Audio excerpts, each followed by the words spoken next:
convidamos o senhor presidente do Corecon Minas Gerais, economista Antônio de Pádua Birajara Silva, para a sua mensagem. Boa noite. Vejo alguns conhecidos aqui, né? Como disse o nosso gerente executivo, Loir, o economista Loir, essa é uma programação que nós pretendemos que ela seja parte do calendário oficial do Conselho, né? Uma vez por mês, nós estamos fazendo na última sexta-feira do mês, mas essa data ela pode ser repensada de acordo com a demanda e tudo. Nós pretendemos garantir esse debate, né? O Conselho tem uma longa tradição de participar do diálogo com os diferentes segmentos da sociedade mineira e brasileira. E num dado período, né, em função da própria dinâmica do Conselho e tudo, alguns anos o Conselho acabou se envolvendo com as suas tarefas burocráticas constitucionais, né, de fiscalização e registro, e nós nos afastamos do debate, né? E quando percebemos isso, né, nós somos tomados de muita tristeza, porque os economistas são permanentemente instados a manifestar, né? E achamos que o Conselho poderia ser um instrumento importante para essa nossa atividade, né? Então, essas sextas-feiras, a última sexta-feira do mês, elas se inserem nessa ideia do Conselho voltar a dialogar com a sociedade ou viabilizar, né, que diferentes profissionais tragam suas ideias e debatam conosco publicamente. O tema de hoje, que é a terciarização da economia, né, a expansão do setor terciário, esse é um fenômeno global e é uma tendência da vida moderna, e nós temos assim, a gente divide algumas tarefas, né? Então, cada sexta-feira tem um conselheiro que assume a responsabilidade de organizar esse debate. E nesta sexta, especificamente, o nosso economista, conselheiro Leonardo Pontes, a quem já agradeço todo o seu empenho e tudo, quando ele trouxe esse tema, eu vou me permitir aqui fazer um exercício de memória, porque eu vim do Departamento de Ciência Política e fui aluno do saudoso Olavo Brasil, e o Olavo trazia para a gente aquilo que naqueles anos, né, no final dos anos 80, ali, era uma novidade, a publicação do norte da Europa, sobretudo da Suécia, né, o Vaiarda. E o Vaiarda, ele trouxe uma discussão instigante sobre a questão da terciarização da economia. Ele faz o seguinte raciocínio, vou falar em breves palavras, né, correndo o risco de não ser muito preciso teoricamente, mas ele dizia que as clivagens sociais, que elas determinam a maneira como a sociedade se organiza politicamente. Então ele dá os seguintes exemplos, ele diz, olha, quando a agricultura predominava como principal setor da economia na Europa, a estrutura política europeia, como um reflexo disso, ela fazia o debate, ela era tomada pela clivagem do campo versus cidade, né? Então, os interesses na estrutura política representavam esse embate daqueles que estavam ligados ao campo, sobretudo a nobreza, e os que estavam ligados à cidade, o crescimento do comércio e tudo. Mas com a Revolução Industrial, o embate mais veemente na sociedade europeia passa a ser do capital versus trabalho, me referindo naquele modelo marxista do capital industrial versus o trabalho no chão de fábrica. E ele diz, neste ambiente, a estrutura política passou a se organizar a partir de partidos de esquerda, partido de direita. Essa discussão ela ganha corpo ao longo do século XIX e toma boa parte do século XX. E aí é que vem a questão que eu acho brilhante do Vaiarda, quando ele chama a atenção para a substituição da indústria pelo setor de serviços, setor terciário, como principal contribuição para a formação dos PIBs dos diferentes países, né? Então, os países desenvolvidos, a expansão do setor terciário vai se tornando uma realidade, mas o Vaiarda dizia isso, que com a expansão do setor terciário, a estrutura política desses países, sobretudo do norte da Europa, ela também vai se modificando. O que vale dizer o seguinte, que aquele embate entre o capital e o trabalho, que ele vai sendo substituído por uma outra perspectiva de sociedade. Então, que os partidos de esquerda e direita, eles perdem um pouco o sentido de representação. Eles vão perder a importância no que diz respeito a representar os reais conflitos da sociedade. Eles diminuem de importância, né? E que vão surgindo outros partidos com outras perspectivas, Partido Verde, Partido disso e tal e tal. E ele vai fazendo essa análise da estrutura política como um reflexo de uma nova organização econômica, que seria a expansão do setor terciário. Este é um fenômeno que atinge o Brasil, naturalmente, mas o Brasil, como é um país que não se modernizou o suficiente, é um país ainda cheio de momentos de atraso e momentos de avanço, né, convivendo na própria sociedade, nós temos esses diferentes conflitos. Partidos ainda que quase falam em nome do campo, né, o Centrão, os representantes da produção rural. Nós ainda temos também os partidos tradicionais da direita e da esquerda, mas também começam a surgir partidos com outras provocações e com outras sensibilidades em relação às demandas da sociedade brasileira. Então, fiz essa pequena introdução em homenagem ao meu falecido professor Olavo Brasil. Me lembrei dele quando tomei contato com o tema. Eu quero muito agradecer a presença de todos vocês, a presença do vice-presidente que está aqui, o nosso economista Pedro Paulo Petersen. Já agradeci a presença do Leonardo Pontes, nosso conselheiro e organizador do evento de hoje à noite. Quero agradecer os nossos convidados, né?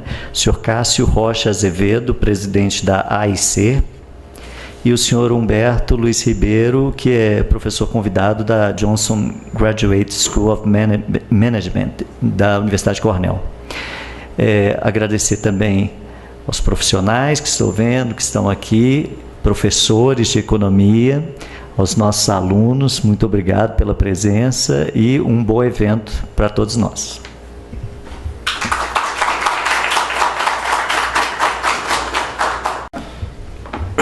Boa noite, cumprimentar os colegas aqui,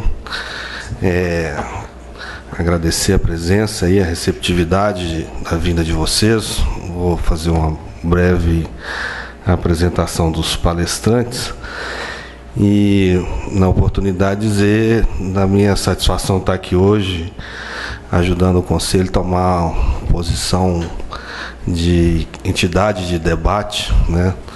A gente vive numa sociedade cada vez mais complexa e ter eventos como esse eu acho de extrema importância para ajudar a todos nós a entender o mundo que vivemos e, fazendo isso, ajudar a construir uma sociedade, né, onde o desenvolvimento seja uma ferramenta de distribuição, né, dos benefícios, né, dos avanços técnicos, dos avanços da produção. O tema, né, que é a terceirização, né, a gente já está falando aqui da importância crescente do setor terciário, é um tema que tem pouca, vamos dizer assim, profundidade na análise se faz das suas perspectivas, né? Eu tive 4 anos no Ministério do Desenvolvimento e sempre via a questão colocada assim: é importante ter indústria, talvez seja menos importante ter serviço. Né? Hoje em dia não tem isso, né? Assim, o setor de serviços ele assumiu uma proporção gigantesca na sociedade urbana que a gente vive. E o setor de serviços é algo que não só cria valor para si mesmo, mas como desencadeia atividades outras, e é de fundamental importância para a própria competitividade da indústria, né? Onde tem indústria avançada, tem serviço avançado.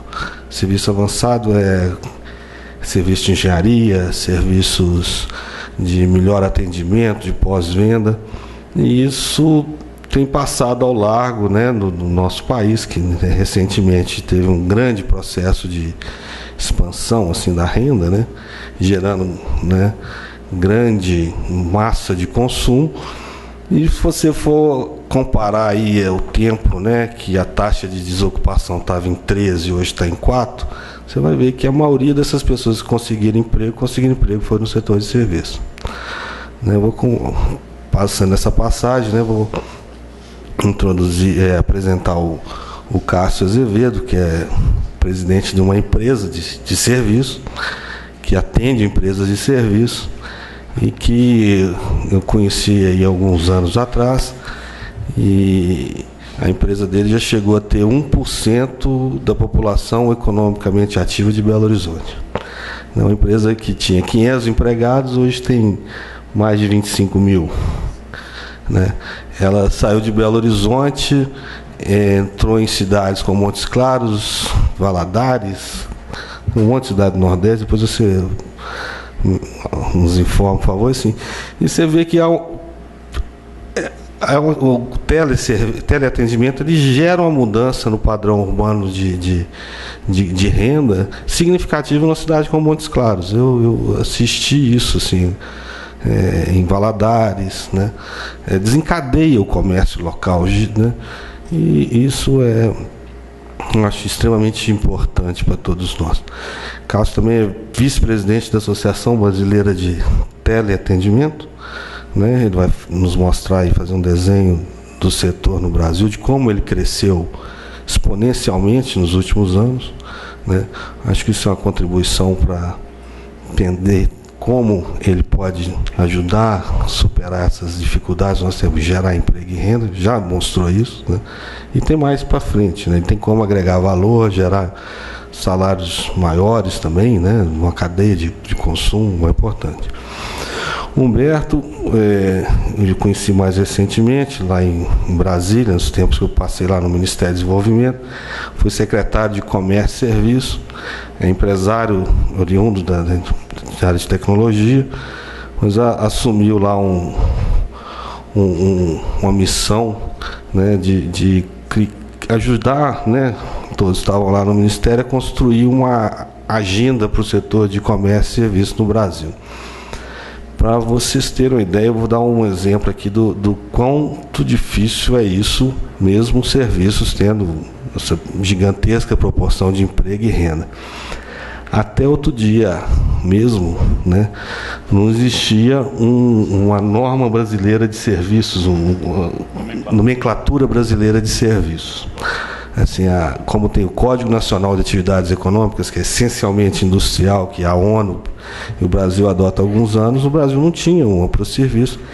Isso não nos permite saber em detalhes qual é o fluxo de comércio exterior que nós temos em determinados serviços e onde você tem potencialidade de, ao melhorar o serviço, melhorar o pequeno, médio produtor que pode exportar.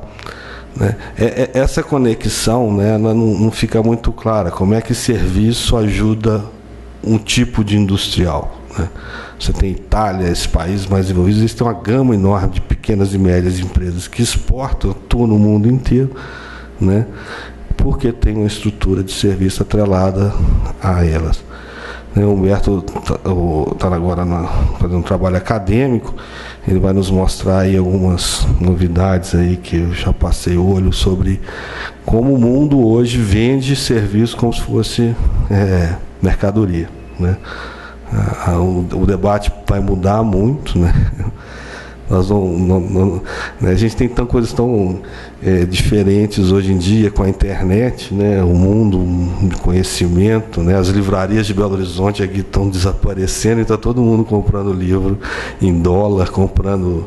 Né, você clica no iPhone, chega uma música para você do cantor que está na tua esquina, mas é tudo feito com moeda estrangeira, né? Então, Humberto, Cássio, obrigado pela presença. Acho que vocês estão nos dando uma colaboração fundamental aí para ajudar o Conselho, né, nessa nova fase que a gente quer imprimir, né? Comentar aqui o Pádua, o Peterson, os colegas aí que aí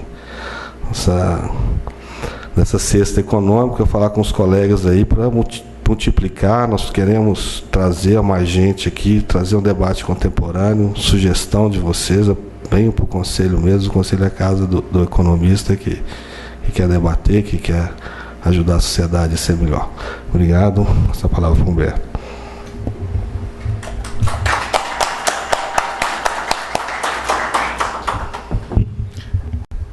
Querido amigo Léo Guerra, companheiro de discussão e depois de implementação da agenda que ele citou, do setor de serviço, lá no Ministério do Desenvolvimento, quero, na sua pessoa, saudar todos os economistas e com um carinho especial ao presidente, ao vice-presidente, pela palavra de abertura aqui também e pela oportunidade dessa discussão de hoje. Eu encaro essa discussão, um trabalho de pesquisa que eu venho fazendo nesses últimos meses lá na Universidade de Cornell, como uma oportunidade, inclusive, para testarmos os conceitos, né? Seja por um ponto de observação mais acadêmica ou pela experiência também, a vivência de mercado. E aí acho que é muito oportuno também a participação e o debate com a presença do Cássio, porque um empresário de expressão conhece o assunto, vive ele na prática, no seu dia a dia, e por isso pode trazer para a gente o que eu acho que é o mais rico nesse contexto, que é a visão de quem faz, né, no seu dia a dia. Portanto, saudando a todos, queria apresentar alguns slides. O tema da minha pesquisa em Cornell é denominada Emerging Services. O convite que eu recebi na universidade para estudo, ele propicia convergência de dois temas. O primeiro tema, o de serviço. O segundo tema, o papel dos mercados emergentes na arena global. Então, essa pesquisa ela se situa fisicamente na Universidade de Cornell, no Instituto de Mercados Emergentes da Johnson Graduate School of Management, que é a escola de administração. Não por isso, quer dizer, Cornell já tem um contexto, também uma prática vigente na universidade, um princípio quase, que é o da multissetorialidade. Esse tema já foi debatido, essa apresentação, obviamente, em estágios anteriores ainda, foi debatida desde a escola de economia, passando pela escola de engenharia, a de ciências políticas, até a de psicologia, teve interesse em conhecer o tema e debater. Eu acredito que nesses últimos 6 meses, em torno de, contando alunos e professores e interessados, a sociedade civil, em torno de 500 pessoas passaram por essa apresentação. Eu trouxe alguns slides, obviamente fica um tempo e uma parte do conteúdo para a gente otimizar o tempo, para que seja feito no debate dentro do interesse mais específico de todos. Mas, primeiro ponto, um apontamento preliminar sobre a definição, o que é o setor de serviços, né? E as definições do setor de serviços são muito variadas, tá? E a gente tentou aqui chegar num ponto de máxima convergência. Ainda é um processo em construção também. A definição que nós temos usado hoje é que os serviços são atividades econômicas que satisfazem, faltou um Z ali, desejos ou necessidades. Elas têm utilidade psicológica ou de tempo, de lugar ou de forma. transformando mercadorias e talento em bem-estar para quem os consome. Os serviços têm também alguns atributos, e aqui a gente já começa a desafiar um pouco os conceitos. Serviços são, por essência, intangíveis, perecíveis, variáveis e voltados ao cliente.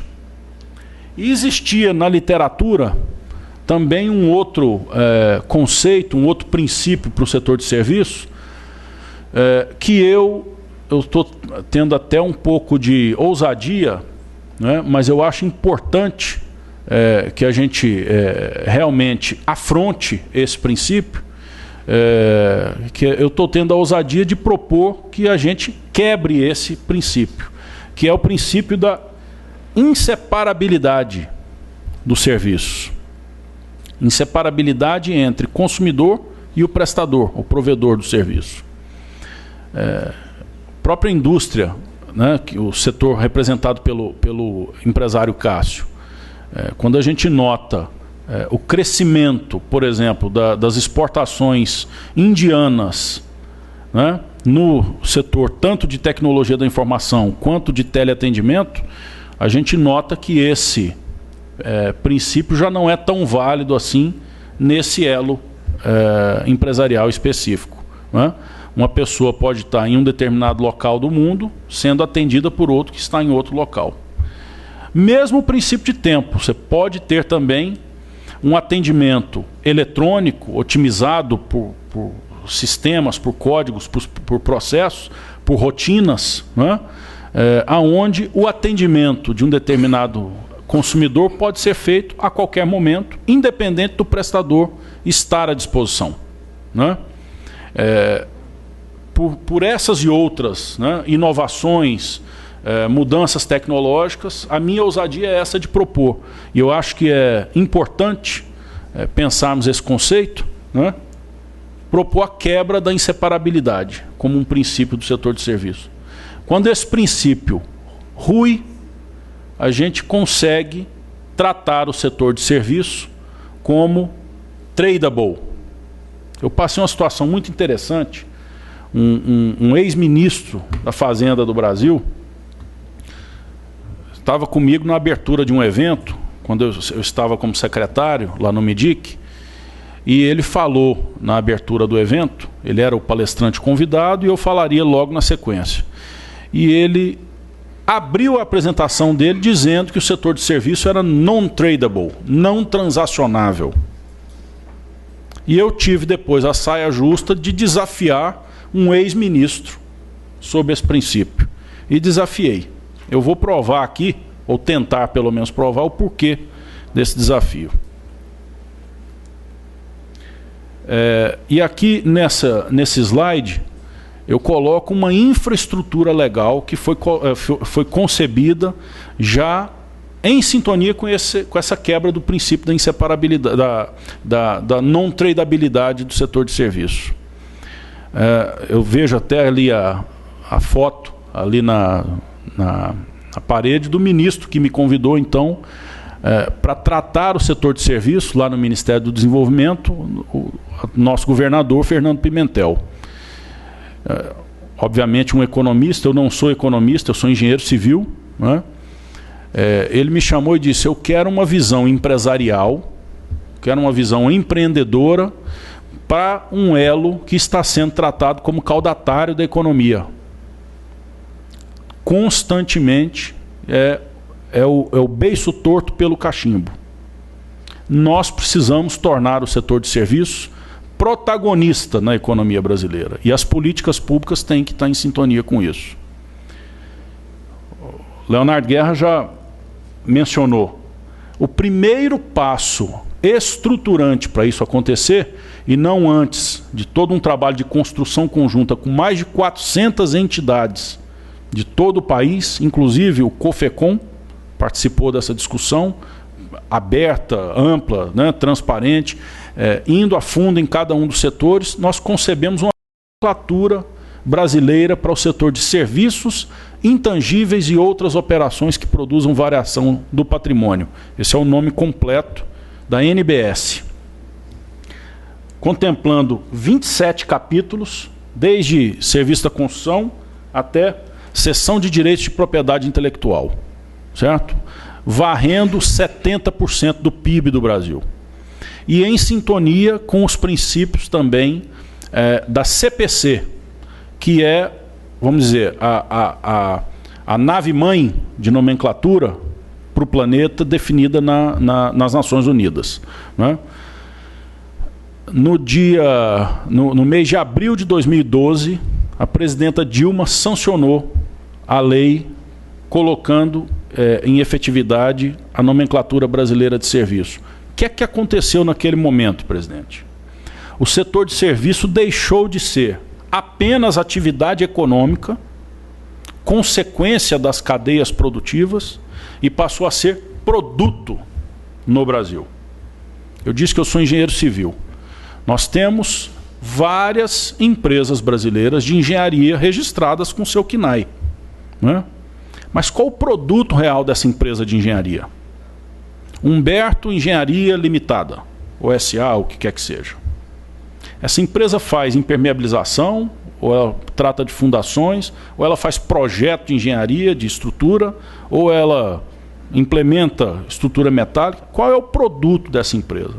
Como é que o Ministério do Desenvolvimento consegue atuar na promoção comercial, vender o produto brasileiro, divulgar nessa arena global, que ela é extremamente competitiva, se eu não sei o que é o produto que o meu empresário tem para oferecer? Qual é a capacidade de entrega que nós temos no Brasil? Essa foi a relevância da criação da nomenclatura brasileira de serviço. A partir daí, diversas consequências. No âmbito do financiamento, lá no BNDES, no âmbito da propriedade intelectual, lá no INPI, no âmbito da métrica, o Inmetro mudou de nome. A palavra indústria saiu do nome do Inmetro. Logo no ano seguinte, o Inmetro passou a ser o Instituto Nacional de Metrologia, ponto. Não mais metrologia industrial, porque ele agora faz também metrologia de tudo isso aqui, ó. Como é que se mede, como é que se evolui algo que não se mede? Pensa todo o setor de logística do Brasil, de saúde, de educação, de entretenimento, de varejo, tudo isso não tinha métrica. Então, ilustrativamente, eu trago aqui a NBS. Obviamente, ele é um compêndio com muito mais densidade do que simplesmente a listagem que está colocada aqui, que são os títulos dos capítulos, mas sugerindo, né? E aí sim, nesse momento, foi o momento que o nosso ministro Pimentel, então, passou a tratar o setor de serviço enquanto produto. Teve a liberdade para fazer isso. E a ação. Obviamente, também pelo conhecimento acadêmico de economia e a vivência dele de campo, sendo um varejista, como até primeiro emprego, um negócio de família, houve uma desenvoltura do ministro que me deu, enquanto secretário, uma capacidade política de poder tratar com o Congresso, com vários outros ministérios, desde o meio ambiente, passando pelo do trabalho, da justiça, ciência e tecnologia, enfim. Mudamos diversos dogmas, né, Léo? Que viviam ainda pela esplanada lá em Brasília. Mas aí vem uma pergunta-chave. Eu achei interessante trazer esse slide aqui no Corecon. Aplicar esforço, política pública, atenção do Estado para o setor de serviço é importante para a economia? E aí, aqui, obviamente, você tem várias perspectivas que podem ser usadas para estudar esse assunto. Mas a que a gente adotou aqui nesse slide é a perspectiva de verificar qual foi, num determinado período, aqui eu peguei dados de 1995 a 2012, das maiores economias do planeta. Tá? Nós colocamos, então, nesse slide, o desenvolvimento do setor terciário, o desenvolvimento do setor primário e secundário de cada um desses países e qual foi também o crescimento de renda per capita, de PIB per capita desses países. E o que a gente nota é um ponto interessante aqui. Eu coloquei uma linha diagonal no gráfico para que facilite de forma mais simplista, vamos dizer assim, a gente observar fotograficamente. O tamanho de cada bola dessa é o crescimento per capita de cada um dos países. A gente nota, por exemplo, que os que mais cresceram tanto industrialmente ou no setor, no elo de agromineração, quanto no setor de serviços aqui, certo? Aqueles que estão no triângulo que aponta para baixo aqui, ó, são os que cresceram mais no setor terciário do que no setor primário e secundário juntos. Os que estão acima da linha, para lá, apontando para lá, são os que cresceram mais industrialmente ou na sua agricultura e mineração. Eu acho que está fácil verificar quais aqueles... não dá para ler o nome. O Brasil, ele está aqui. Aqui, ó, Brasil. É esse aqui o Brasil. Ó. Tá? Essa aqui, só a título ilustrativo, é a média de crescimento mundial. Tem um pontinho aqui, ó, interessante, que é o Japão. O Japão se desindustrializou. Teve um crescimento per capita muito pequeno, por isso a bolinha é muito pequena, mas ele existiu e ele cresceu só no setor de serviço. Então quem conseguiu segurar um pouquinho a economia do Japão, que vem numa recessão aí já, né, de longa data, quem conseguiu segurar a economia japonesa foi o setor de serviços. Pelo menos no período que está analisado, de 95 a 2012, tá? Aqui. A dificuldade do período também é que a gente precisa ter dados consistentes entre todos os países, né? Então, às vezes, a gente tem muitos dados, por exemplo, dos Estados Unidos, lá pela Universidade de Cornell, obviamente tem muita informação americana, mas os outros países a gente não tem para poder comparar, né, na mesma, vamos dizer, na mesma consistência. Então, esses dados aqui tiveram essa importância. A China está aqui, ó. Essa é a China. Angola, Nigéria e China. Não é crescimento absoluto do PIB, não é valor nominal, é o crescimento per capita. Isso é importante, ou seja, isso impacta direto em bem-estar social. Essa é uma premissa, tá, da análise. Eu acho que aqui o foco também não ficou tão bom, mas a apresentação ela fica aqui à disposição do Corecon, tá? Outra coisa, geração de empregos. E aí eu uso aqui, para não tomar também muito tempo, o diagrama do Banco Mundial quanto à geração de empregos. À medida que as economias aumentam sua agregação de valor, o percentual vermelho aqui do setor terciário cresce como importância na geração dos empregos, na economia, né? Uma outra vertente é da competitividade sistêmica, né? A gente nota, por exemplo, a China aqui. A China é a fábrica do mundo hoje. Nós vamos falar sobre a China daqui a pouco, mas mesmo assim o setor terciário cresceu mais do que o setor industrial na China. Foi responsável de forma mais intensa pelo crescimento per capita do que o elo industrial, né?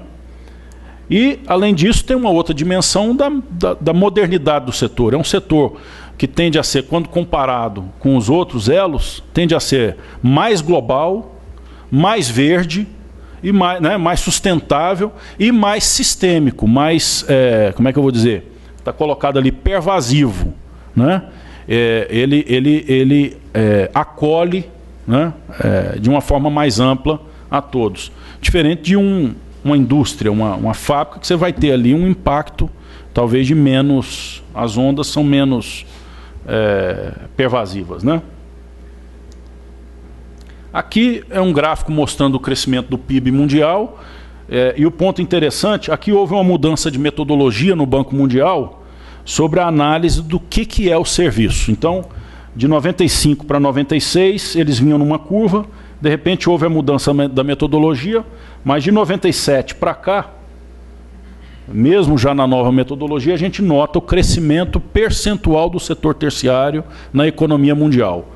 O mundo atingiu, então, no final de 2012, 75 trilhões de dólares. É o produto global. E dentro do produto global, ano a ano, o setor terciário vem crescendo de 65%, chegando até 70%, né, na economia mundial. E aí, um ponto interessante, quando na sua fala, né, o norte da Europa e assim por diante. Em 2012, o crescimento ano a ano composto, né, entre esse período aqui, de 95 a 2012, mostra que o crescimento global foi de 5,3%. E o crescimento do setor de serviço, 6,2%. Mas aqui, eu já dividindo as 50 maiores economias de serviço, eu já pulo aqui para diante para mostrar o seguinte: o mundo desenvolvido, no final de 2012, atingiu 75% da sua economia no elo terciário. Enquanto os países emergentes, e aqui a gente usou a definição da UNCTAD, das Nações Unidas, para dizer o que é país desenvolvido e o que é país emergente. Tá? Os emergentes têm apenas 54%, 53,8% da sua economia no elo terciário. E aí, aqui pela cor, a gente vê então, fica mais fácil de visualizar quem é que está indo bem ou quem é que está indo mal no setor terciário. As duas maiores economias terciárias do planeta são Estados Unidos, com 13 trilhões de dólares, e 78% praticamente da sua economia vindo do setor de serviço, e a China, com 4,2 trilhões, representando 46% do seu PIB. Certo? Então, e visualmente a gente faz a comparação aqui, para ver realmente o que é o percentual de cada um. Indonésia aqui, por exemplo, está indo muito mal, vamos dizer, o mal entre aspas, né? Porque não necessariamente representa algo ruim, mas na visão empresarial isso pode representar diversas oportunidades de negócio nesses países emergentes. Tá? O Brasil está aqui com 69,32% da sua economia ligada ao setor de serviço, representando 1,5 trilhões de dólares no Brasil. Então, dos 2,3 trilhões do PIB brasileiro, 1,55 ali são do setor de serviço. E aí é que eu disse, o exemplo China. A China é a fábrica do mundo. A China mudou a geografia industrial do planeta nessas 2, 3 últimas décadas. Né? A gente notou em diversas situações, no dia a dia praticamente, o esforço dos nossos colegas lá no MIDIC, da área industrial, de manter competitividade, na verdade, de tentar dar sobrevida para a indústria manufatureira do Brasil. O mundo inteiro passou por isso. Então, quando a gente lê a notícia de jornal, principalmente num ambiente como o Corecon, a gente tem que ter um pouco mais de discernimento para entender que não é um fenômeno do Brasil a desindustrialização. O Brasil, inclusive, é um país que serviu de exemplo de sustentação da sua plataforma industrial nesses últimos períodos. Porque teve gente que realmente acabou. Eu lá morando esse ano nos Estados Unidos, eu vejo a discussão no interior do estado de Nova York, que eu estou ali, as plataformas industriais acabaram. Foi tudo para a China. Né? Em 2013, eu tive a oportunidade de visitar a Disney, uma visita técnica, né? Não foi só a Disney, nós fizemos um trabalho com o Departamento de Comércio americano sobre o setor de parques temáticos. Né? Mas foi interessante que depois do jantar, aí tem aquela lojinha que vende os produtos lá no parque de diversão, né? E um amigo me chamou, do lado do Ministério, me chamou e disse assim: Humberto, ache algum produto fabricado nos Estados Unidos aqui. Não tinha nenhum produto. Você pega aquele bonequinho do Pato Donald, do que quer que seja, é tudo made in China. Talvez aí 10% não seja, mas aí é na Malásia, na Tailândia, em algum outro lugar ali na redondeza, Vietnã e assim por diante. Né? A China, essa máquina motriz do mundo industrial, nova protagonista do mundo industrial, votou em novembro de 2013 o seu novo quinquênio.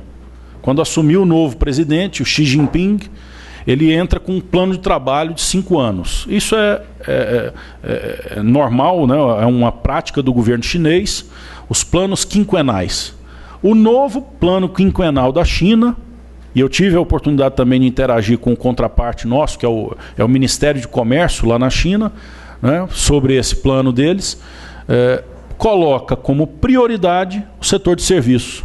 Por isso que eu disse aqui no título que a macro tendência chinesa agora vai além da engrenagem.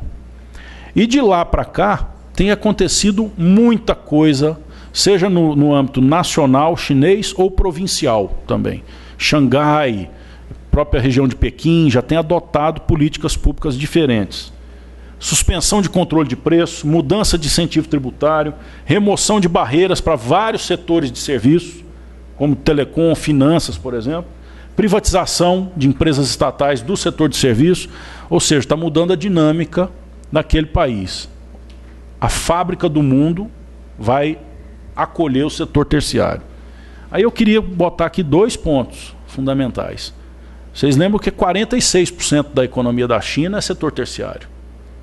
Se ela crescer um pouquinho, qualquer pouquinho que crescer, a segunda economia do mundo, é muito dinheiro na mesa. Então a primeira pergunta, quais são as oportunidades que aparecem ali, né?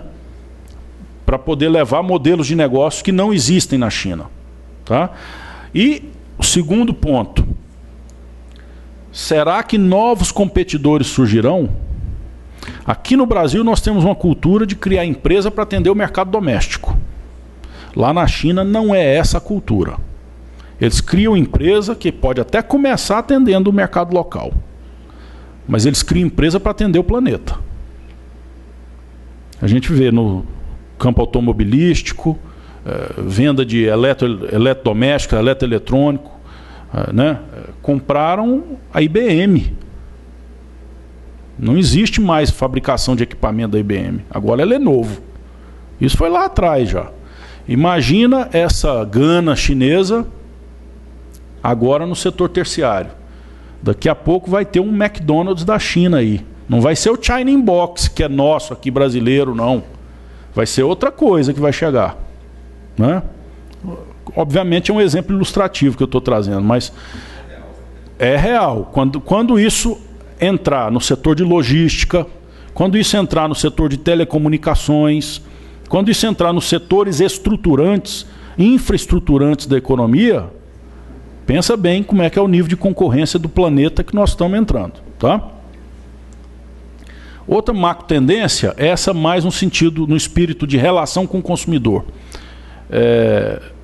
É uma diferença que eu, pelo menos, notei sobre o processo de escolha da Olimpíada, uma diferença entre aquela que a gente concorreu e que o Brasil ganhou para o Rio de Janeiro, a Olimpíada de 2016, para a última, que foi a reunião em Buenos Aires, o ano passado, se eu não me engano, onde o Japão, Tóquio, foi escolhido como a Olimpíada 2020.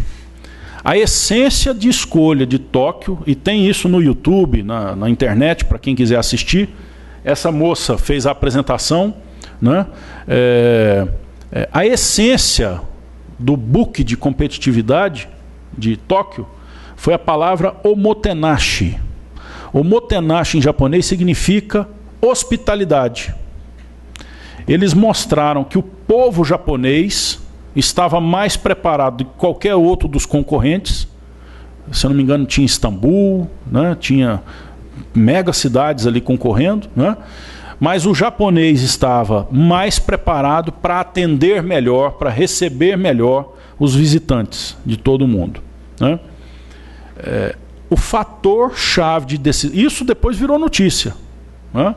E lá no Japão, o interessante é que eles pegaram o plano. Aqui no Brasil, por exemplo, nós estamos com um plano de construção de estrutura logística, os venues, né, as arenas, como é que eu vou dizer, os equipamentos urbanos, né, para receber os turistas, como foi na Copa. Agora está para a Olimpíada. Lá, isso está praticamente pronto. Óbvio que está expandindo, melhorando e tal, mas já tinha muita coisa pronta lá no Japão, né? A concentração deles está onde? No treinamento, na melhoria, no atendimento. O Japão, eu tive escritório no Japão, antes da venda da minha empresa, foi comprada por um grupo estrangeiro em 2010, eu tinha um escritório em Tóquio. Já era algo fabuloso. O japonês, enquanto prestador de serviço finalístico, o garçom, a aeromoça, né, enfim, todo o atendimento final ao consumidor, ele coloca o consumidor no que ele chama de uma posição superior. Isso é cultural já. Mas o volume de investimento que está sendo colocado no treinamento em geral da sociedade é algo que vai mudar, eu acredito, o padrão mundial para um mega evento, certo? Eu coloco isso como uma macro tendência, porque no Brasil essa agenda ela está passando, vamos dizer, lateralmente. A gente não está tendo... Está tendo, sim, investimentos nisso. A FIFA fez iniciativas nesse sentido, o Ministério do Turismo e tal. Mas algo na dimensão japonesa ainda não. Acho que nenhum outro país fez isso, certo? Bom, e aí desdobramento. Se eu tenho tendências acontecendo, quer dizer, a China mudando sua postura, o Japão também mudando, os Estados Unidos, uma grande máquina que vive do setor de serviço, né? Com 3 bolinhas os caras mudaram o setor de entretenimento no mundo, né? Que 3 bolinhas? Uma bola grande no meio e 2 orelhinhas em cima, que é o Mickey Mouse, né? Audiovisual, parques temáticos, aí vem o setor de logística de transporte aéreo junto, né? Enfim, o americano nesse setor realmente tem a primazia, né? Onde é que tem o espaço para a gente? Eu acho que vão acontecer tantas inovações nesse próximo momento que vai ser algo rico de viver, né? E aí, eu não vou entrar nos detalhes todos ali, mas tem vários gatilhos, vários estímulos que estão acontecendo. Nós temos falado, né, no Brasil, no resto do mundo todo, sobre cidades inteligentes. O que são as cidades? O ser humano é um animal gregário, ele gosta de viver em conjunto. Mas a cidade em si é um centro de serviço para atender esse animal gregário. Para que existe a cidade? Para que a gente tenha, além do trabalho, educação, saúde, segurança, né? Transporte, logística, enfim, suprimento, né? A cidade é um centro de serviço. Pensar uma cidade inteligente é pensar 100% setor de serviço, certo? A web das coisas, a web das coisas, o número que a gente tem trabalhado em Cornell é que 50 bilhões de novos equipamentos estarão, 50 bilhões de novos equipamentos estarão conectados na internet até 2020, novos aparelhos. Então não é mais o nosso celular, são vários sensores, até a roupa, né? Tem vários testes sendo feitos no carro, na geladeira, no forno micro-ondas, enfim. O cidadão vai conviver com tecnologia quase que de forma imperceptível. Agora, isso contribuindo para o serviço de segurança, para o serviço de logística, mais uma vez, melhorando o ambiente, urbano ou industrial, né? Então, é uma discussão longa. Eu trago aqui um exemplo, e foi interessante que nós estávamos batendo papo ali, Cássio. Ainda bem que meu slide já tinha sido mandado, né? Para você não dizer que eu ia copiar o seu exemplo, mas o Cássio estava dizendo, falou, olha, estou achando interessante essa questão da pesquisa do carro que não precisa de motorista, né? O presidente da Tesla, que é uma das fabricantes que tem aplicado recurso nessa pesquisa, né, do carro autodirigível, né? Não sei se é essa a melhor tradução, mas enfim. Então, ele coloca que pode-se chegar um momento, nos próximos anos, onde será proibido ao ser humano dirigir um veículo. Porque à medida que o equipamento e todo o sensoriamento nas estradas e tudo mais for sendo implementado, ganha eficiência, ganha otimização, ganha inteligência, ele passa, em algum momento, ele passa a ser mais eficiente, mais seguro do que o ser humano dirigindo. Porque nós todos, errar é humano, né? Nós todos somos sujeitos à falha. O equipamento, à medida que ele ganhar esse nível de expertise, passa a não ter falha. Imagina a lei mudando no sentido de proibir o ser humano de dirigir o seu carro. Vamos ver, né? Um outro exemplo interessante que está aqui, esse copo, eu não sei se alguém ouviu falar chama-se Vessel. Se alguém já ouviu? O Vessel, ele está sendo lançado lá nos Estados Unidos. Ele é um copo que ele reconhece qual é o líquido que está dentro. Ele consegue separar se é uma Coca-Cola ou se é uma Pepsi, né? E aí eu fiquei pensando, óbvio, uma novidade, isso aqui, a minha filha que chegou com essa novidade, papai, eu quero um desse, né? Achou o máximo, que aí ela ia colocar qualquer líquido, ia saber o que é e tal, para poder beber e tal. Ele também mede a quantidade que está sendo consumida. Então, cidadã tem um copo como esse, eu fiquei pensando, falei, bom, agora o médico, que por qualquer razão precisa fazer um acompanhamento do paciente, né? No aspecto, né, ligado ao líquido, ao consumo de água, por exemplo, qualquer coisa assim, já tem um aparelho, ou seja, a inovação no produto físico também pode repercutir num novo tipo de serviço. Esse copo custa hoje, que ele está na fase lá de lançamento, em torno de $100. Eu acredito que o preço da saúde nos Estados Unidos é algo estratosférico. Então, para um médico cobrar $100 por mês para deixar um copo desse com o paciente dele, durante 6 meses, 1 ano, é um serviço que vai ser altamente lucrativo para o médico. Então é um serviço de saúde. Eu estou dizendo aqui do copo, mas pode ser em vários outros tipos de equipamento que vão acontecer. Estão dizendo que o médico vai poder receitar um medicamento que é feito na casa do cliente, num determinado momento. Obrigado. É feito na casa do cliente num determinado momento, né? Porque agora tem a questão da manufatura sob medida, né? Individualizada, né? Então, as impressoras 3D, quer dizer, levando esse conceito também para química e assim por diante, sabe-se lá, quer dizer, você vai acordar de manhã, o seu médico já vai ter monitorado como é que estavam todos os seus índices durante a noite, e aí já cai uma pílulazinha lá na cozinha, pronta para você tomar de acordo com o seu estado físico naquele momento. Isso está sendo falado lá mesmo.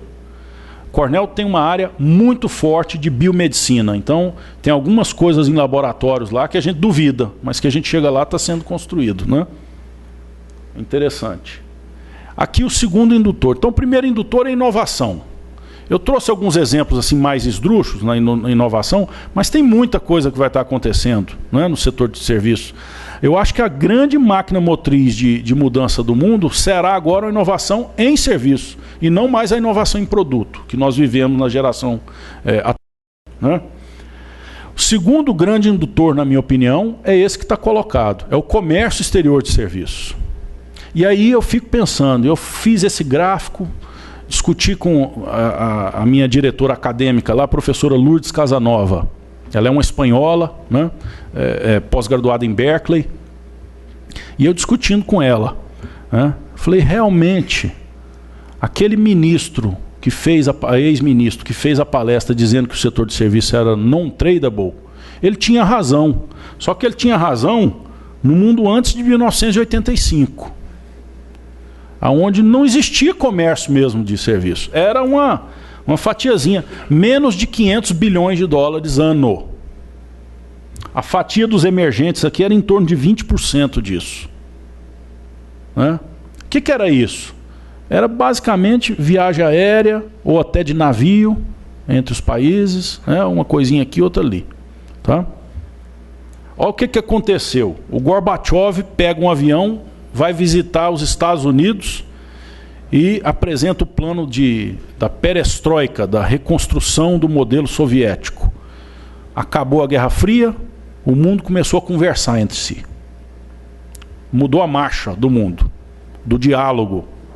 Cai o Muro de Berlim em 89, então 86, 89. De repente, em 95, os países chegam ao consenso que precisa ser criada a World Trade Organization, a OMC, né? Foi criada aqui em 95, tá? E por trás disso aqui tudo acontecendo no ambiente político, ainda vem uma turma, aqui no Brasil tinha o pessoal da RNP participando, criando a tal da ARPANET, que em 94 foi colocada comercialmente à disposição, já começaram inventando a Amazon, né?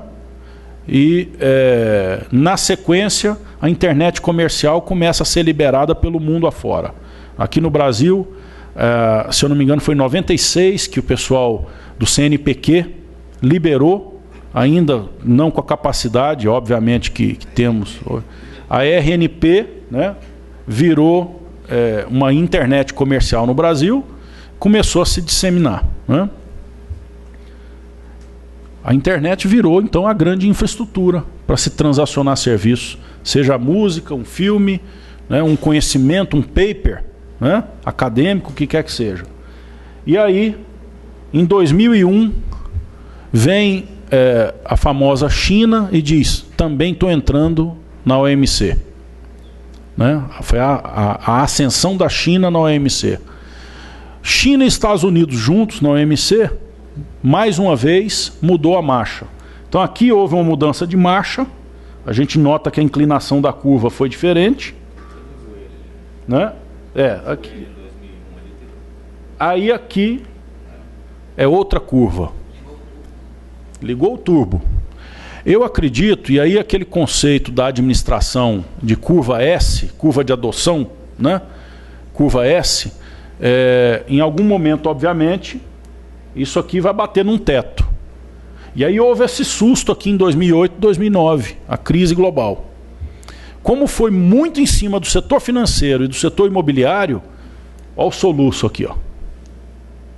Mas de repente retomou. E no ano passado o dado ainda não estava disponível, tá? Foi até 2013 aqui, mas eu conversei com o diretor da OMC de setor de serviço, que se tornou um amigo nosso, é um egípcio, né, que está à frente, Abdel Hamid Mandu. Ele disse, Humberto, pode botar que o gráfico está subindo.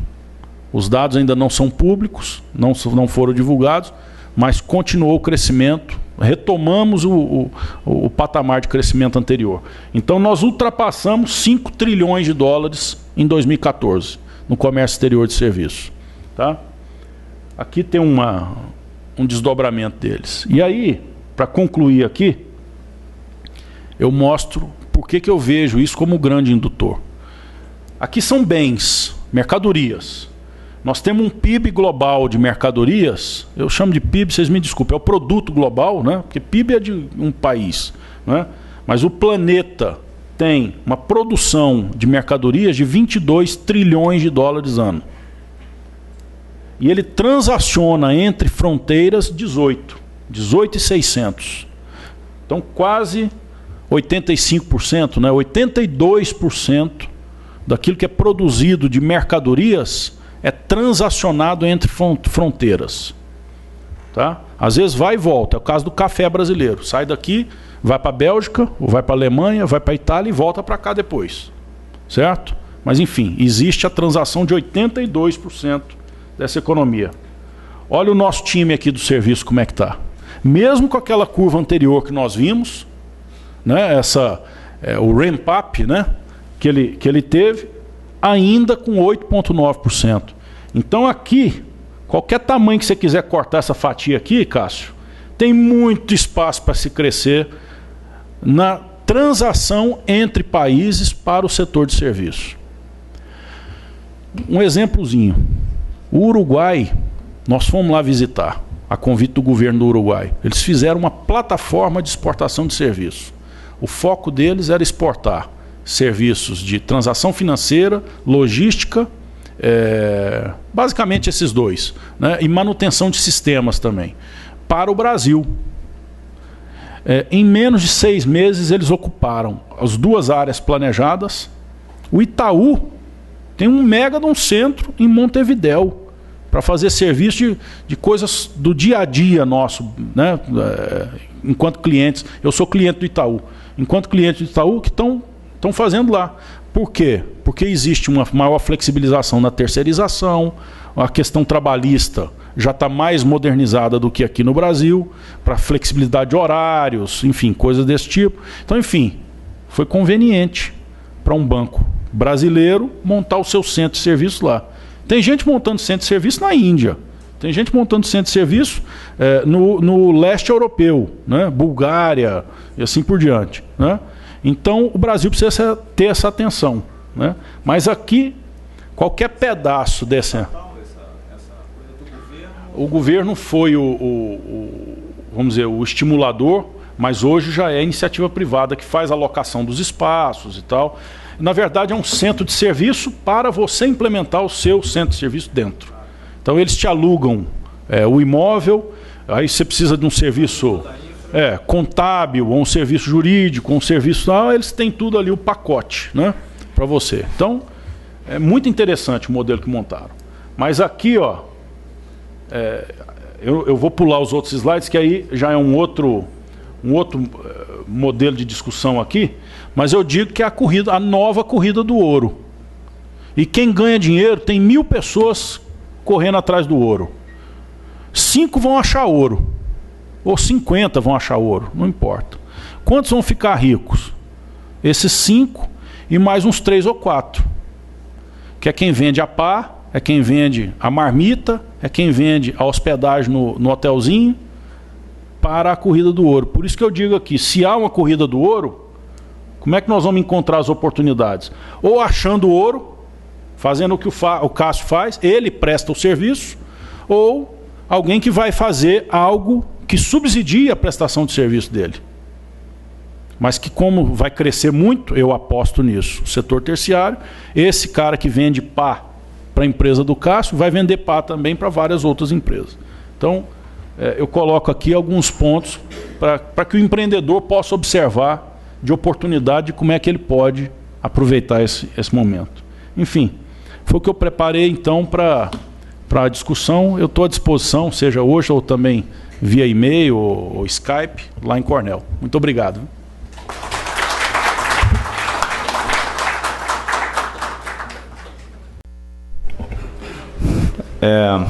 Boa noite a todo mundo. Antônio, obrigado pelo convite, sempre à disposição de vocês aqui. Seu nome, cumprimento todo mundo que veio. Acho que, no meu caso, eu sou mais informal, vocês vão ver, mais prático, meu negócio é mais na prática. É muito bom a gente ouvir uma ciência de estudo e depois eu ver como é que a prática, a coisa, como é que o pau come nos bastidores, é diferente. Léo, obrigado pelo convite. Léo, amigo antigo, já fizemos vários projetos juntos. Esses projetos sempre foram muito de sucesso e até mesmo assim a minha empresa, o Léo sabe, acompanhou ela desde o começo e ele fez parte desse projeto. Obrigado por estar conosco aí nessa época. E principalmente o Humberto também lá no Ministério, é bom vocês saberem disso. O Humberto, quando esteve no Ministério, tive com ele várias vezes lá, passei em frente lá. Foi anteontem, estive lá. E aí estava escrito assim, Ministério do Desenvolvimento, Indústria e Comércio. E eu falei, cara, tem que montar uma indústria, tem um ministério só do serviço, porque hoje, não é? Fica ali aquela placa e todo tamanho escrito, e eu acho que o serviço nessa hora fica meio deixado de lado. Eu brigava e brincava muito com ele com isso, mas também emplacamos 2 projetos bacanas lá em Brasília, que eu acho que hoje faz parte do movimento da economia brasileira. Rapidamente, para vocês terem ideia, eu sou... a minha empresa, não sei se vocês conhecem, eu tenho uma empresa de call center, é uma empresa, a terceira maior do Brasil. O Léo falou que 25 mil funcionários, na verdade nós temos 35 mil funcionários. A nossa empresa foi fundada em 1992 como empresa de TI. Não é uma empresa hoje de TI mais, mas obviamente a gente tem os braços de TI ainda muito forte. Mas a nossa empresa hoje é de atendimento, é uma empresa de pessoas. Eu não podia imaginar em 1992, quando eu montei a primeira empresa, que nós éramos eu, meu sócio e mais 2, um estagiário e um boy, que nós teríamos uma empresa de 35 mil pessoas. Até mesmo na virada do século, eu falo com vocês que a nossa empresa na época tinha 350, 400 funcionários, o que já era muito naquela época, na virada do século. E nós éramos prestadores de serviço e fizemos a virada do ano 2000, a famosa virada do ano 2000 da Fiat, da Mannesmann, da Uzi Minas. A gente fez esses projetos enormes. Então, hoje, na hora que eu olho para trás e vejo, assim, bom, eu nunca poderia imaginar uma empresa de 35 mil funcionários. A Fiat, para nós, era um exemplo, e a Fiat, na época, tinha 9 mil funcionários. Então, aquilo para nós era uma grandiosidade, era uma monstruosidade, uma fábrica, uma indústria que tinha 9 mil funcionários. Que outra empresa e qual outro segmento poderia ter uma quantidade de gente tão grande trabalhando num setor só. Então, e aqui um pouco eu vou mostrar para vocês, não como Cássio da AIC, mas eu vou falar mais como Cássio da ABT, que é a Associação Brasileira que associa os call centers onde estão onde as empresas de call centers se reúnem para poder debater o nosso setor, discutir, crescer, e com uma certa... essa ABT teve uma reformulação grande, eu não sei se você acompanhou comigo ainda. Ano passado a gente fez uma reformulação muito grande, trocamos o estatuto, fizemos uma modificação e tudo. Foi quando eu me dispus realmente, depois dessa mudança, a assumir com eles e ajudar a tocar a ABT. Então, a gente já mudou uma série de coisas, uma agenda muito grande com o Ministério do Trabalho, com tudo, para poder o setor ter uma cara um pouco mais visível de um outro ponto de vista. Bom, vamos lá. Como ABT, eu vou falar. Vocês me ouvem assim? Melhor, né? Porque são 60 slides. Eu estimo 2 minutos por slide, dá 2 horas. Vocês estão preparados para 2 horas? Vai ser rápido, eu estou brincando aqui, vai ser bem prático. Depois, se vocês quiserem saber alguma curiosidade do setor, quiserem saber curiosidade da empresa e tudo, eu converso com vocês.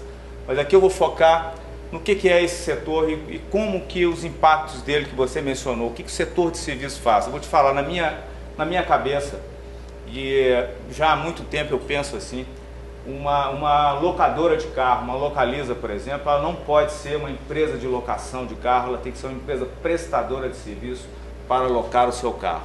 Tá? Então, quando você muda a visão, muda o foco, você quebra algum tipo de paradigma e, obviamente, você vê que você vai prestar um serviço de alugar um carro é diferente do que alugar um carro para uma pessoa. Então, é muito dentro dessa ótica que a gente quer tocar aqui as mudanças que a tecnologia faz. Mas vamos lá nos números aqui para vocês terem uma ideia do que é o setor.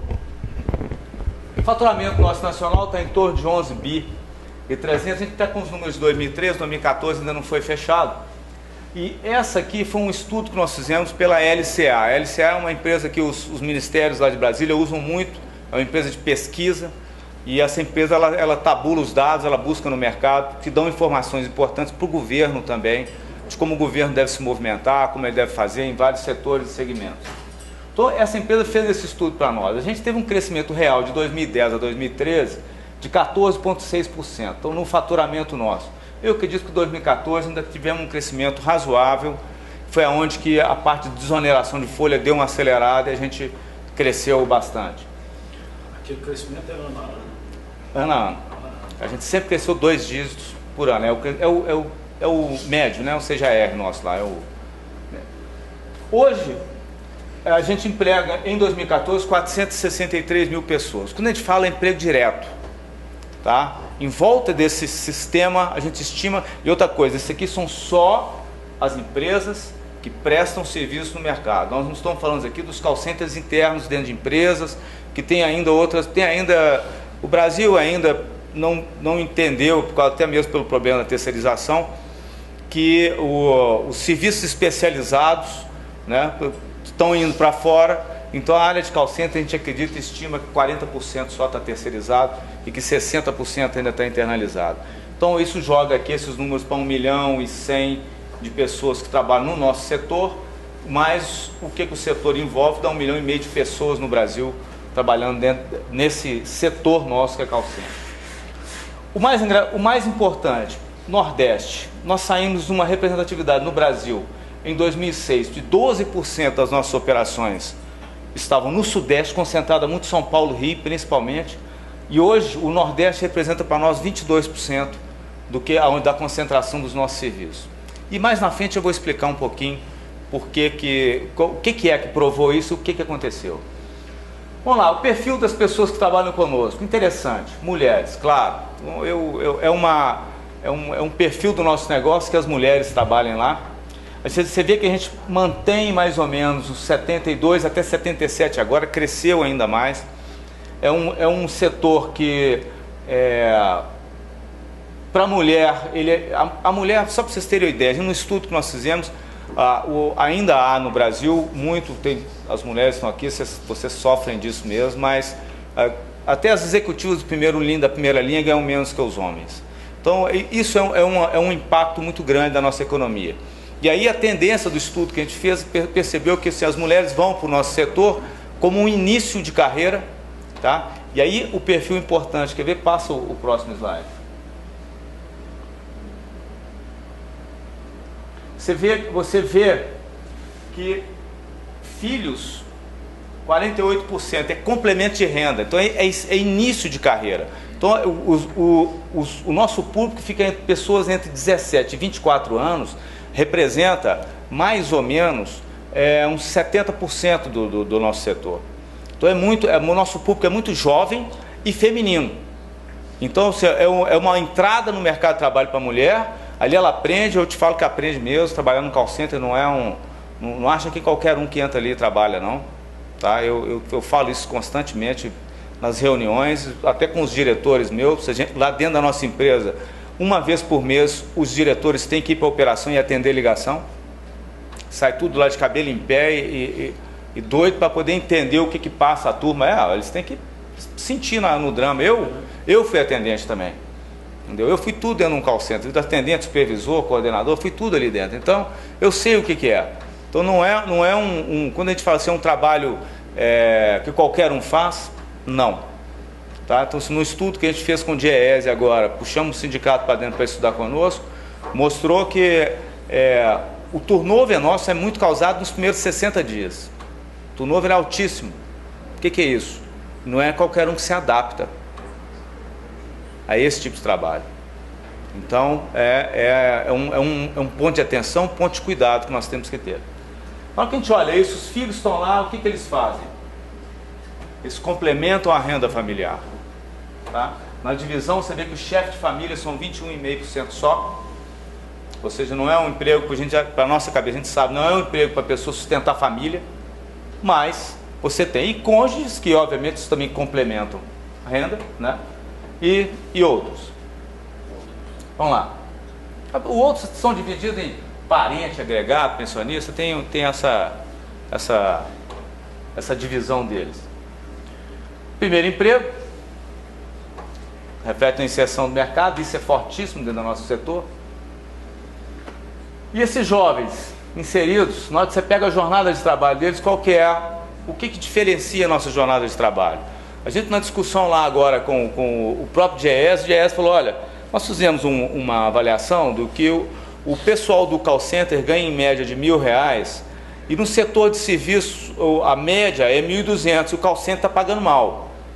Eu falei, tá, mas com qual outro setor de serviço você comparou que ele trabalha 6 horas e que o índice de escolaridade é no máximo 2º grau?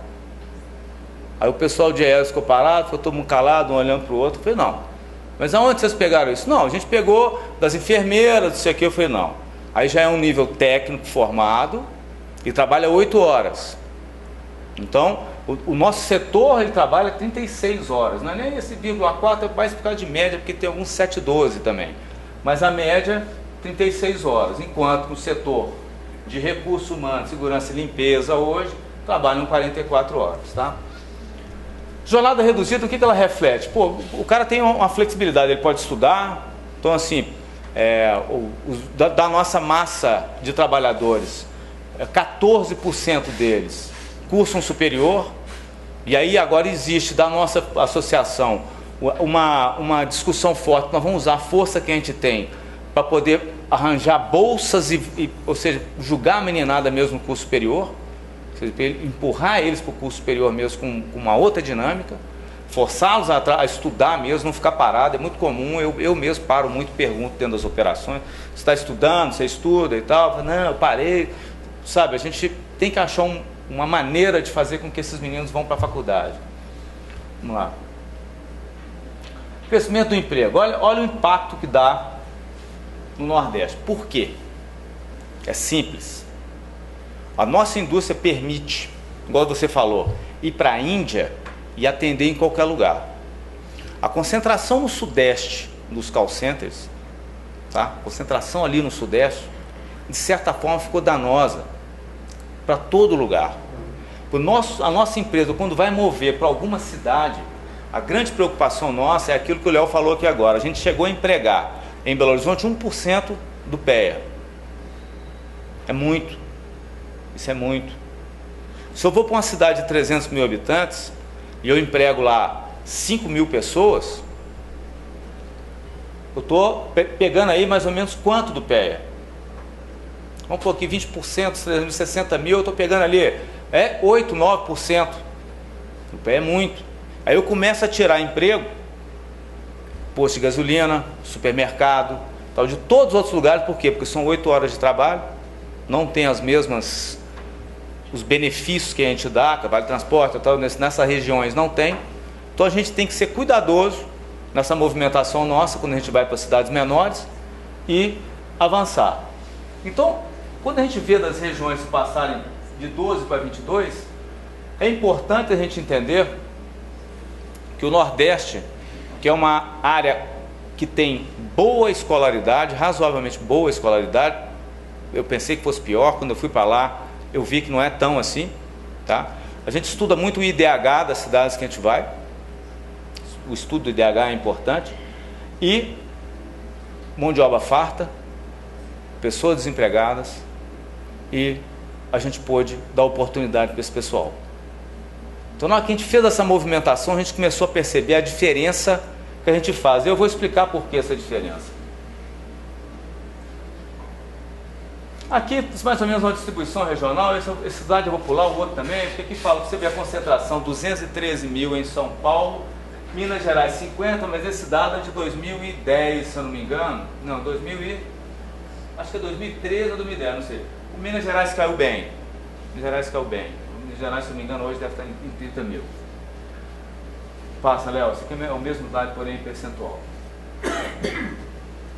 Esse aqui é importante para nós, que é a matriz de insumo produto, que é o MIP. Tá? Quando a gente pega um único real investido no nosso setor, qual o impacto que ele vai ter mais na frente? Isso que eu quero ver com você, Humberto. Você entender, eu já estudei isso lá, já levei isso lá para o Ministério uma vez, a gente discutiu isso lá, mas vale a pena a gente relembrar. Você tem os efeitos diretos, que é o aumento de renda, que a gente viu, o cara está complementando renda em casa, ele leva a família para trabalhar, é impressionante. Quando a gente vai para esses lugares, tem lá 3 irmãos, uma tia, uma avó, forma-se uma sociedade ali. Aumenta a arrecadação da família, tá? O emprego, a arrecadação do próprio setor. Aí vem efeitos indiretos, diminuição pela economia como um todo e a necessidade de aquisição de insumos. Então isso aí, o nosso público é um público específico, lembre-se, 17 a 24 anos. Tá? É o grande público que a gente tem. E causa um aumento no consumo, tá? E nos de bens das famílias. Tá? Vamos. Na hora que você faz um investimento de R$1 milhão no setor de teleserviços, esses são os impactos que acontecem. Em R$1 milhão você tem, e olha que os dados são 2009, as coisas hoje estão mais ajustadas, tá? A gente gera 4,3 milhões em produção, enquanto que na agricultura você faz, na agropecuária, não agricultura especial, agropecuária 2,7 milhões e na própria indústria 3,6. Quando você vem para o valor adicionado, cada 1 milhão, 1,9 contra 1,4, 1,5. Nós geramos 82 empregos, a agropecuária ela gera mais, a indústria sempre vai gerar menos, sempre. Arrecadação de impostos, a indústria arrecada mais, a gente arrecada aqui, a agropecuária no meio. Em salários adicionados, a gente adiciona mais. Tá? Esse efeito matricial das políticas públicas tem que ser entendido como: toda vez que a gente vai investir num call center, por exemplo, eu vou dar um exemplo básico, a gente vai investir num call center agora em Petrolina, o investimento feito lá vai estar em torno de 30 milhões. A primeira pergunta, quando eu vou fazer uma rodada com a imprensa, a primeira pergunta deles é: qual vai ser o investimento feito aqui?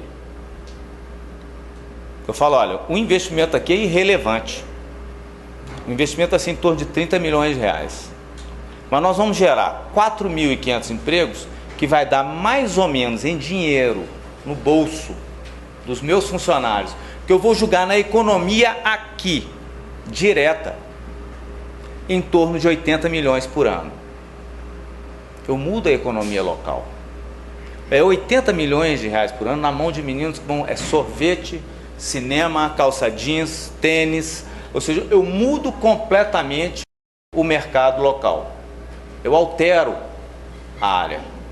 E é realmente um diferencial enorme. Então, o investimento é básico. Uma fábrica indo para lá, ela ia gerar em torno de, sei lá, talvez 500 empregos, um investimento bilionário, talvez bilhões seriam investidos, mas esse investimento de bilhão, ele não é exatamente, é a coragem do industrial de ir lá investir no lugar, não que o investimento foi lá, que ele pegou 1 bilhão e colocou lá. Ele não fez isso. Os maquinários, os implementos, as indústrias, os empreiteiros que vieram tudo de fora. Então, essa visão tem que ser rápida. E quando a gente fala que a gente vai gerar emprego num lugar desse, em 90 dias está funcionando. O Léo já acompanhou comigo, operação minha, bateu o martelo com o cliente e com o prefeito da cidade que eu ia para lá, em 22 dias eu estava operando lá já com 1.000 pessoas. Então assim, é muito rápido o investimento, o retorno, como é que é feito e as políticas que a gente adota. Bom, os impactos setoriais, se você pegar assim, está 1 milhão investido, você vai direto, o setor relocado para lá. Na pesquisa que nós fizemos, 207 mil em bebidas, 194 mil em telecom, 189. Então, na hora que você vê, é bem distribuído. E aqui, nesse setor de transporte, não entra vale transporte, tá? Não entra vale transporte, que ia completamente, esse número ia ficar totalmente fora da realidade. Bom, e se o nosso setor hoje, por algum acaso, desaparecesse? Eu levo isso em consideração. É claro que a prestação de serviço, isso é uma coisa que a gente tem que ter na cabeça.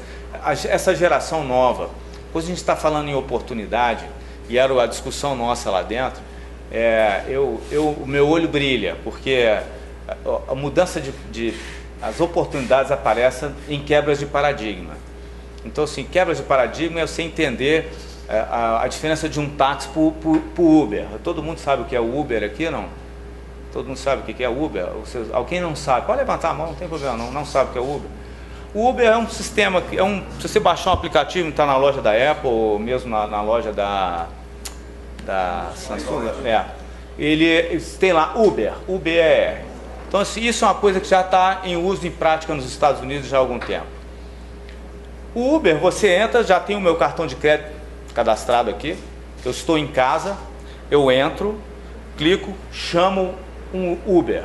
O Uber é um carro, como qualquer um de vocês aqui, tem um carro, eles seguem um padrão no modelo do carro, normalmente tem que ser um sedã, não pode ser um carro de 2 portas, tudo tem que ser um carro de 4 portas, eles pedem que o carro seja preto, até mesmo para identificar e tudo, mas é uma pessoa que usa o carro dela no tempo livre que ele tem, como se fosse um táxi.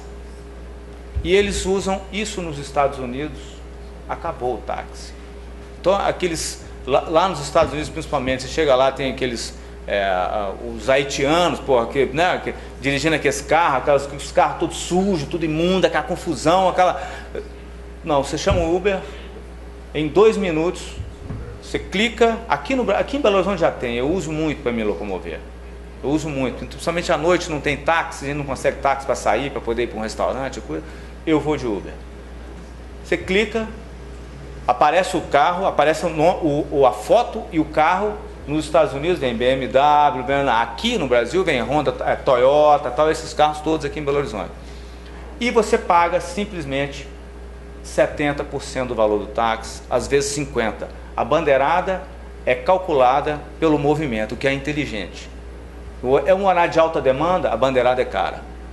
A opção sua, não é, a bandeirada é barata. Então isso é uma quebra de paradigma. Essa empresa Uber começou a valer do nada, ela tem, em 2 anos ou 3 anos, hoje ela está valendo o que? $1,5 bilhão. $1,5 bilhão de dólares. E o cara não tem um carro, não botou um carro, o cara não, nada é dele, tudo é seu, tudo é dele.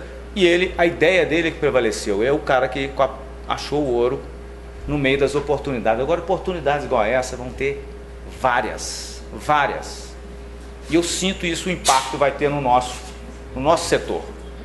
Então, assim, o setor nosso de atendimento.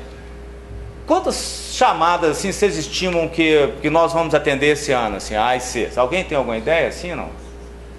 Chuta aí alguém, um valor, um número qualquer aí.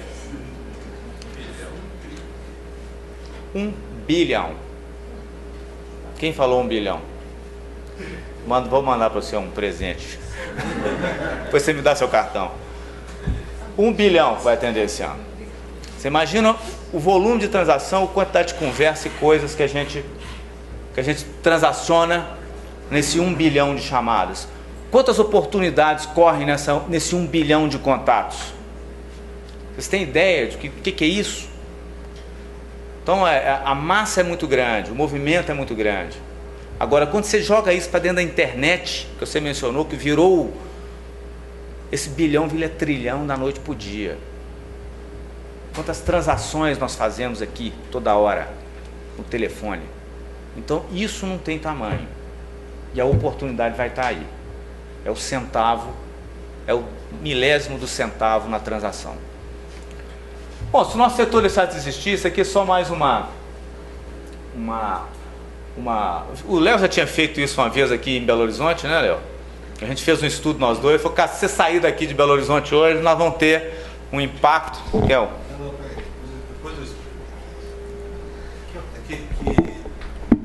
No ano de 2002, né?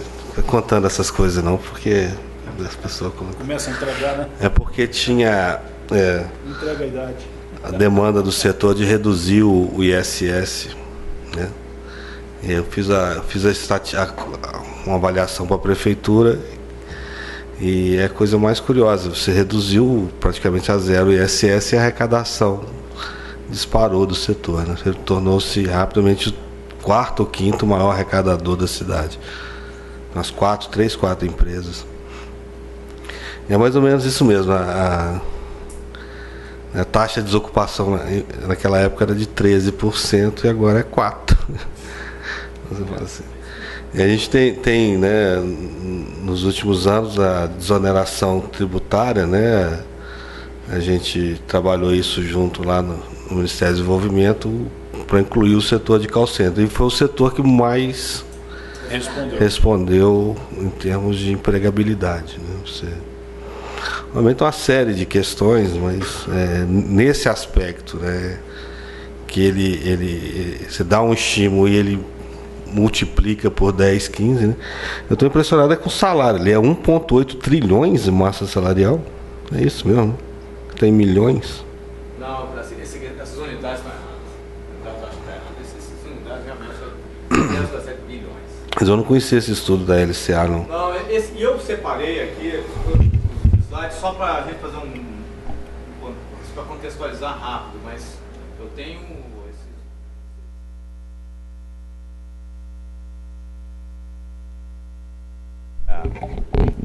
refinado. Então aqui só está a parte mais relevante. Bom, é isso. Os impactos são grandes. Então, por exemplo, o equivalente é um PIB de Porto Alegre. Eu fiz questão de pegar 3 cidades, uma do sul, uma do sudeste e outra do nordeste, para vocês terem uma ideia do impacto quando a gente movimenta produção, emprego e salário. Então, é impressionante porque quando a gente... o nosso insumo principal é gente. Que a gente cuida, a máquina que a gente tem, chamamos pessoas. Existe essa vertente pesada e a gente sabe disso, que a tecnologia, igual você falou, o carro vai ser dirigido, eu tenho certeza disso, eu fui lá ver, você deve ter visto também, o carro sem motorista andando lá dentro do Google é impressionante, anda normal, você não tem o menor perigo e tudo, e a única vez que um carro desse bateu foi que alguém entrou lá e tentou dirigir o carro. Foi mesmo, é verdade, essa história é verídica, está lá, os caras mostram e tudo. Foi a única vez que esse carro bateu foi quando alguém sentou e tentou dirigir ele. Então, é um impacto grande, assim, vocês vão viver, essa geração sua vai viver um momento muito legal, vai ser um momento muito bacana, mas ao mesmo tempo eu acho que vocês vão ter que ficar mais sabe, mais espertos do que está acontecendo. A mudança ela é silenciosa e rápida, e ela vem por baixo, ela vem por aqui que você não enxerga, né? Você não consegue pegar, ela não é material. Então a prestação de serviço passa a ser tudo, sabe? Eu sou um cara que a prestação de serviço de boa qualidade, ela é a base para todo bom negócio que você vai fazer. Nós tínhamos a certeza desde o começo, mesmo na área de TI ou na área de call center ou em qualquer outra área que a gente atua, que se você fizer muito bem feito, a diferença do ótimo para o excelente é só 10%. Então, é um pouquinho que você faz melhor, você está na liderança de todo mundo. E prestação de serviço é qualidade, gente. O que determina a prestação de serviço é a qualidade. Se a Índia, porventura, ela começar a pecar em qualidade nos atendimentos dos call centers, hoje na Índia o foco muito está em cima de contabilidade, mais ou menos o que o Uruguai está fazendo espertamente. Exatamente, que é o BPO. Mas a indústria de call center na Índia já levantou um pouco de suspeita, porque o indiano não está falando bem o inglês e tal, tem uma série de reclamações, e que o próprio governo americano quer trazer os call centers de novo para os Estados Unidos, um movimento, acho que em Indiana, né, que ele está fazendo lá um movimento. Estados, principalmente no meio ali do país, que estão fazendo essa chamada. Então, ou seja, se o serviço não é bem feito, não adianta você só prestar o serviço a grosso modo, a coisa tem que ser muito bem feita. Bom, vamos lá, Léo, acho que uma redução, resumindo para vocês, obviamente o Norte e Nordeste para nós, como é que foi feito? Foi uma inclusão social que nós fizemos quando a gente foi para lá, acho que a movimentação que a gente fez foi super bacana. Aí não é só a nossa empresa talvez foi a pioneira, e a gente mudou um pouco. Obviamente os outros call centers quiseram ir pelas capitais do Nordeste, e nós fizemos já fomos tipo bandeirantes, né? Já que a gente os bandeirantes praticamente nos criaram aqui, né? Foi os bandeirantes migrando do meio do caminho, vindo para cá, em vez de vir pela costa, nós fizemos pelo interior. Então, assim, as cidades que nós estamos hoje, é bom vocês saberem, Campina Grande, no interior da Paraíba, Mossoró, Juazeiro do Norte, Petrolina, Arapiraca. Ou seja, são cidades do interior onde é muito emocionante. Assim, eu entrei com o prefeito de Juazeiro do Norte dentro do site da IC, e o site é uma coisa muito bonita. Se alguém quiser visitar um dia um site, pode me ligar, eu marco uma visita. Nós temos um site enorme, que dá para vocês verem assim, 2.000 pessoas trabalhando, assim, parece um estúdio, é um negócio assim fora do normal. E o prefeito, quando entrou comigo na cidade, por incrível que pareça, ele chama Raimundo, e é igualzinho o professor Raimundo do Raimundão lá, é idêntico, é uma coisa impressionante, bigodão, branco, assim, igualzinho. E ele entrou assim, olhou assim, falou: Cássio, se você não tivesse aqui, esses meninos iam estar onde, hein, senhor? E é impressionante, porque eu fui visitar uma fábrica, e são coisas do Nordeste. Fui visitar uma cidade no Nordeste, que é a Imperatriz do Maranhão. O Maranhão sempre com os índices péssimos de desenvolvimento. Uma cidade de 350 mil habitantes, e só 20% da cidade tinha água e esgoto tratado. Então, outra cidade que a gente foi, já em Minas Gerais, Montes Claros, nós tivemos que operar 4 meses, eu não esperava isso nunca. Foi a primeira cidade que a gente foi para fora, primeira. Então nós chegamos todo alegre, montamos, estruturamos, fomos plugar energia, quer dizer, não tinha energia elétrica para atender a IC, não tinha capacidade de geração de energia elétrica, e não tinha link de internet, tá? Não acham que isso em Montes Claros. E aí, como a gente está instalado dentro de um shopping, eu fiz um acordo com a Embratel, joguei 150 megas de link de internet lá, eu precisava só de 100, 50 megas distribuído pelo shopping. Até hoje eu ando no shopping, tem gente que vai lá e me abraça, falou: graças a Deus, a gente tinha uma internet aqui 256K, hoje a gente tem 2, 3 mega aqui que atende a gente e tudo. E, ou seja, não tinha energia elétrica, não tinha infraestrutura de energia elétrica, de internet. E aí isso foi acontecendo conosco, e a gente foi aprendendo, e a gente começou então a levar conosco outros parceiros, que é a área de telecom, e, por exemplo, já em Arapiraca, a gente percebeu claramente que não tinha jeito de ter esgoto, não tinha jeito. Arapiraca, para quem não conhece, fica no interior de Alagoas. Uma cidade de 300 mil habitantes, não tem também esgoto. E é engraçado porque o site da IC é do lado da prefeitura. Do lado da prefeitura. E a prefeitura é enorme, um prédio super bonito, tudo, mas não tem esgoto lá também. E aí nós descobrimos e desenvolvemos, junto com os fornecedores e tudo, uma estação de tratamento de esgoto, uma ET mesmo, enorme, que atende o site da IC e que aproveita 90% da água utilizada, ela é reutilizada nas descargas e nos jardins. Então a gente ainda recicla a água, porque lá o problema de água também já é conhecido. Então são coisas que a gente vai aprendendo com o país que a gente vive, que a gente está acostumado com aqui tudo muito fácil. E na hora que a gente vai para o Nordeste a gente puxa, mas o melhor de tudo é que a gente puxa gerando emprego, puxando junto conosco infraestrutura, puxando conosco escola, puxando conosco um monte de coisa. E que eu acho que a área, eu falo isso lá muito no Nordeste, eu dou muita palestra lá, converso muito com o povo, eu falo, olha, a saída para o Nordeste não é industrialização, trazendo uma fábrica da Fiat para cá, sabe? Está longe de ser disso. Eu acho que se a gente tivesse no Nordeste uma indústria, você falou, o que tinha no início da década? Nós estamos tão atrasados, você falou assim, no começo aqui na indústria nós tínhamos algumas empresas de turismo e viagens. Tá? Então, eu visitei recentemente uma ilha no Caribe, que ela deve ter 22 mil habitantes, recebe por ano 4 milhões de visitantes, uma ilha no Caribe. O que ela tem? Um aeroporto bacana e um monte de hotel. Os caras vivem muito bem. Sabe quantos visitantes o Brasil teve esse ano? 6 milhões. Nós com essa maravilha de país. Então você pega o Nordeste, implanta ali uma indústria de turismo no Nordeste, de alto nível, muda a cara do Nordeste completamente. Então assim, nós temos vocês agora, eu acho que eu fiz uma parte, e essa geração nova, essa meninada está tentando, vocês têm uma função de mudar o país de novo e fazer isso aqui crescer. Eu acho que oportunidade, vocês vão ter um monte. Se vocês não quiserem, vocês vão continuar no mesmo lugar, ninguém vai movimentar. Bom, é isso, tá aí, só um bate-papo. Você viu que os 60 slides foram rápidos, não teve nem... Só para bater um papo. Obrigado.